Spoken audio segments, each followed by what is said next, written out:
Good morning, this is Lauren Howman. Today is Friday. It's day 10 of my water fast. I am feeling good. I'm super cold again. I don't know why that's coming back, but I do think I'm gonna break my fast soon.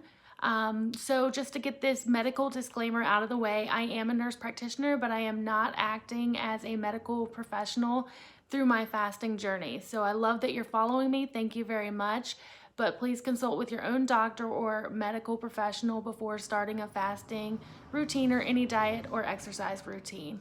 First of all, my shirt, Amazon, ketosis in progress, just so you can see that I really liked it, so I got it off Amazon. I'm a sucker for a good graphic tee.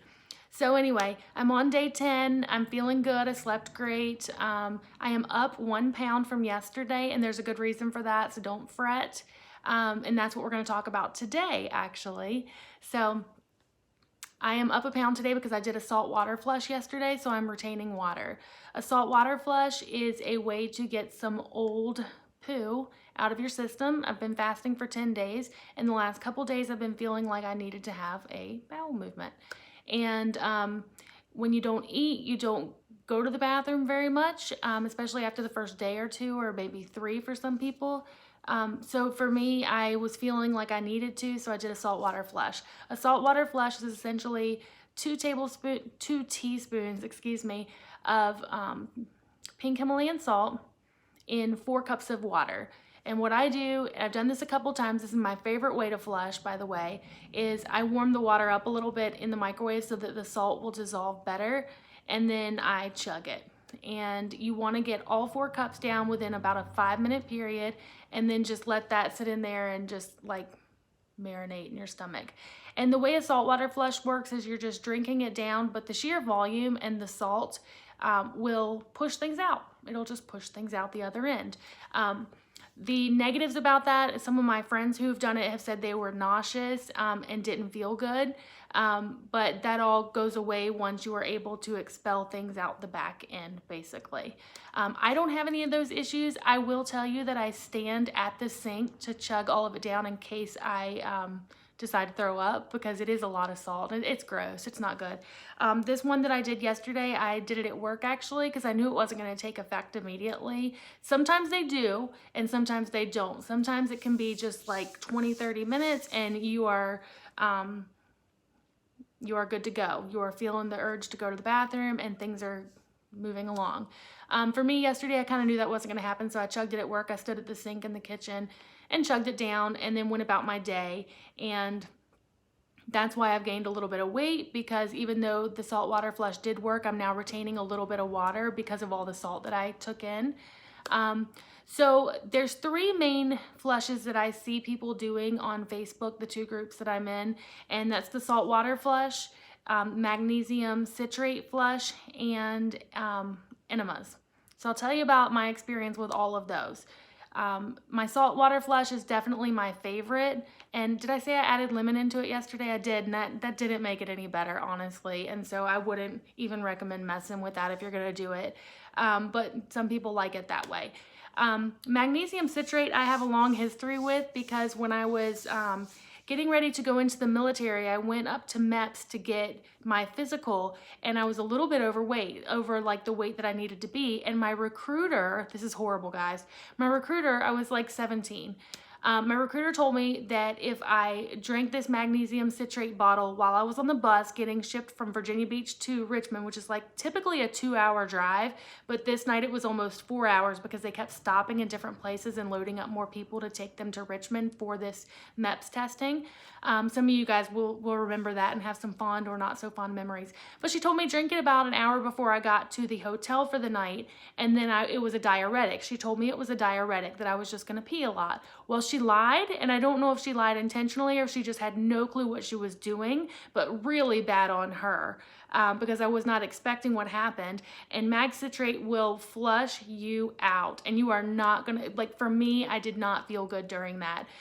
It was coming out like hot lava, and I wasn't expecting that, so I was deathly ill. And the next day, or I felt deathly ill, and at that point I was eating on a daily basis, so imagine how much stuff I had in there to come out, and it was horrible. So I've used it now since that time, fully knowing what it is. At the age of 17, I had no idea. Also was not the age of cell phones where you could look everything up, and I just trusted her. By the way, as a side note, she lied to me about other things as well. And so when I got to Mets and passed all my stuff and was sitting with I forget what the name of these people are, but sitting with the people who actually go over your MOS with you, and they're telling you where you're gonna go to boot camp and what AIT school you're gonna go to learn your skill. I was mad at her because she lied about the nursing thing too, and the nursing program that they had was crap. It was going to be a long amount of school to basically have a 2-year degree, and it wasn't what I wanted. So she lied to me about what my degree was going to be if I went this path. So to get her back, which I didn't do it to get her back, but it does serve her right, I would say.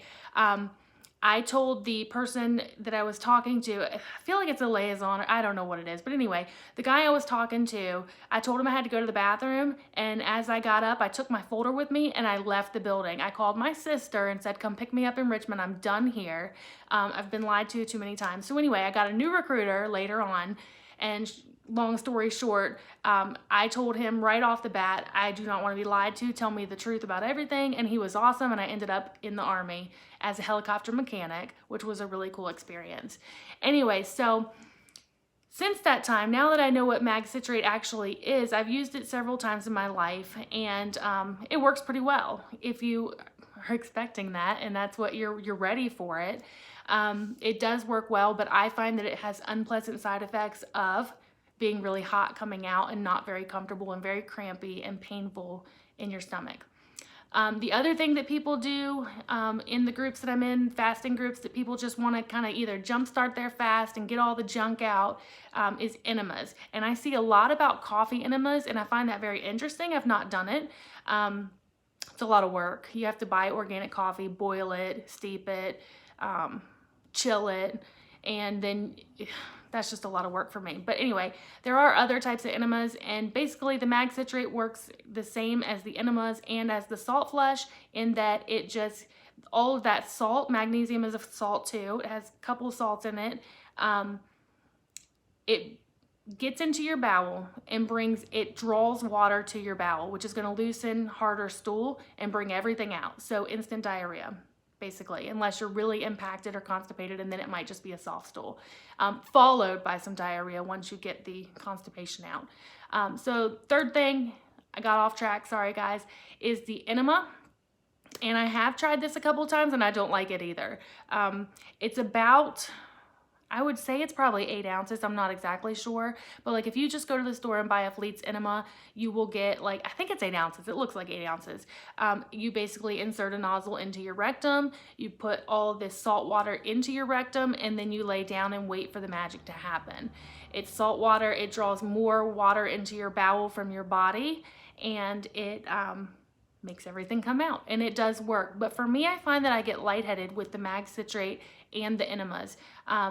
And I feel like it's because it dehydrates every other part of your freaking body. It draws all this water down into your colon, and every other part of you feels like it's suffering. So I don't like those two. I know a lot of people that do.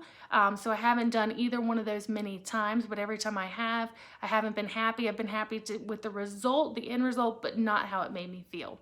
Anyway, so I did gain a pound, but that's just salt retention, water retention, whatever you want to call it.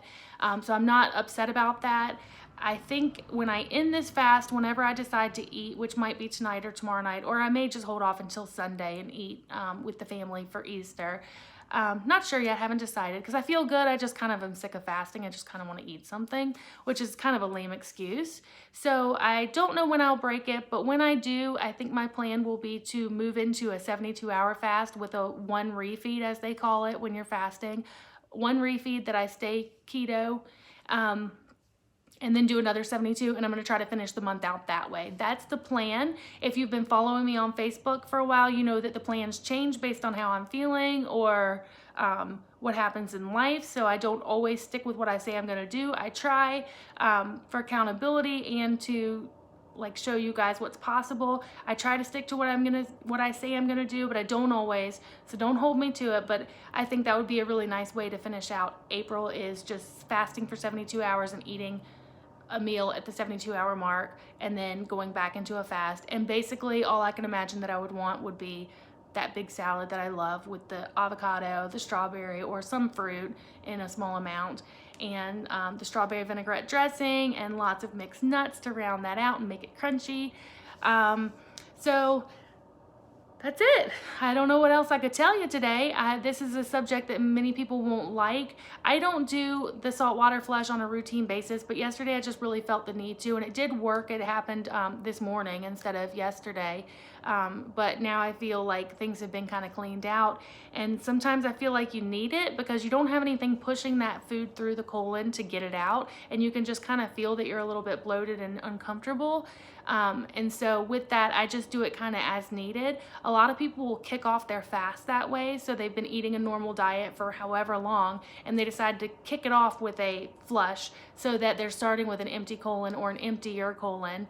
Because the colon's how many feet long, so you've got all these meals. And one thing I read that was interesting, if we're gonna talk about bowel movements and the colon, let's just go for it, right? So yesterday I was reading, oh, so you think you're, I don't know where I was reading this, by the way. I just randomly pick stuff up on the internet, but it was an interesting point.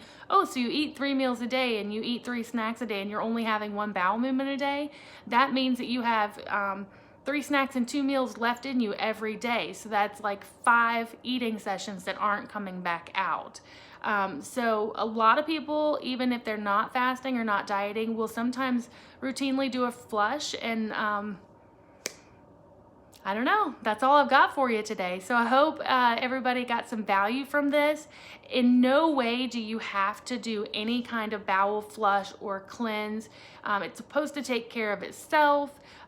If you want to fast, this is not part of the program. It is kind of like a side note that some people do. And if you get into the fasting community, you're going to see a lot more about it, especially that coffee enema. People love that thing. You'll also read about colonics. I think a colonic would be interesting. I'd be totally down to do it, but I just have never like made the time to schedule one. Oh, and on a side note, that's not all I have for you today. Oh, whoopsie, I just moved my tripod. Something that I'm getting into now, I started taking black walnut hulls. And what I'm seeing online is a lot of our sugar addiction and our cravings are coming from parasites. And people think, oh, I don't have any parasites. And this, I have a funny side note on this too. I've been reading about it for a while, so I ordered some supplies. So I'm doing the black walnut hulls. It comes in capsules. You take 2 a day in the morning, 2 at night. Do it for 2 weeks. Give yourself a 2-week break. Do it again. And that with cloves is supposed to kill the parasites, and then you can evacuate them. So people think, oh, I don't have parasites. We live in a first world country. Well, if you are eating a lot of meat or have been a meat eater for a while, you have a high risk. If you have pets in your house, you have a high risk of having parasites, all types of worms and yuckies. So I thought, why not? What if my sugar problems do come from that? And what if we could cure that by eliminating the parasites? And I haven't had any side effects from either one of those things yet. I'll tell you if I do. But what was funny is this morning I was putting on mascara and I had like a little like yellow dot in my eye, and I was like, what is that? And I had just read yesterday that one chick who was severely infected with parasites had them coming out, I kid you not, and I don't know if this is real, I didn't see pictures, but what she was saying is that they came out of her nose, they came out of the corners of her eyes, and they came out of the normal places like the backside. So anyway, I found this like yellow dot in my eye, and I'm like, what is that? Is that a blood vessel? What is that? So I shined a light on it and was looking very close to the mirror, like right here in the mirror. And it was actually like a little eye goober, and I just plucked it out. But seriously, for a second, I thought, oh my God, a worm is trying to bust through like the white part of my eye right here. Is trying to bust through and it's gonna crawl through. And I was like, we're done. I bumped that. I am not doing this parasite cleanse because I am not having these critters coming out of my freaking eyeballs. Anyway, it was really just an eye booger from over here, and I got it out, and everything is fine. But me in the bathroom, I'm like, oh no. So that's what I'm up to, guys. I think that's an interesting talk for us today. Hope everybody's having a good Friday. I'll get back with you tomorrow for Saturday and let you know how I'm doing, what's going on.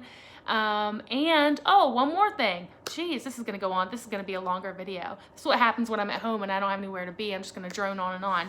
I am doing a diet bet. A diet bet, it's a company that you can log in, you pay your money, and it's a diet bet against yourself and against other members. So I'm hosting one and it starts on Monday. I'll put the link in the description of this video.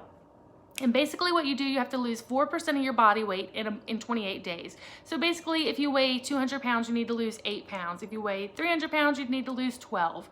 If you weigh 150 pounds, that would be 6 pounds. But you're not competing against me. You're competing against yourself. All you have to do is lose the 4% and you get paid. And how you get paid is everybody puts their money into the pot. And this one I just did $15 because I think that's a pretty reasonable amount, but it's also enough to maybe keep some people motivated that if you don't want to lose it. So what happens is I've done these for a while, and so I just won one. It was a $30 bet, I think, and I won, and I ended up with $44 in the end. So not a huge game, but it's just something fun that I like doing.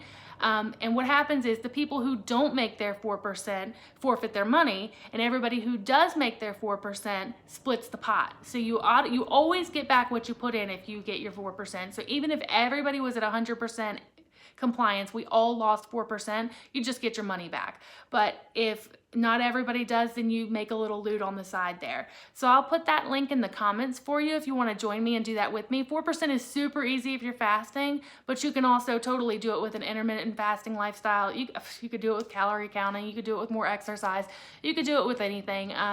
But it would be a good way to test out your fasting muscle and make some money on the side. And what's coming up next? I am going to start making some t-shirts. I'm working on teaching myself how to design because I've got some design ideas in my head that I want to put on t-shirts because I really am a sucker for the graphic tees, but I can't find the ones that I really want, like the sayings that I want. So I'm going to start making my own, and I'll let you know when that happens and post a link if you want to purchase one. That's it. All right, guys, I've droned on long enough. It's been 17 minutes. Have a great day. See you tomorrow. Bye-bye.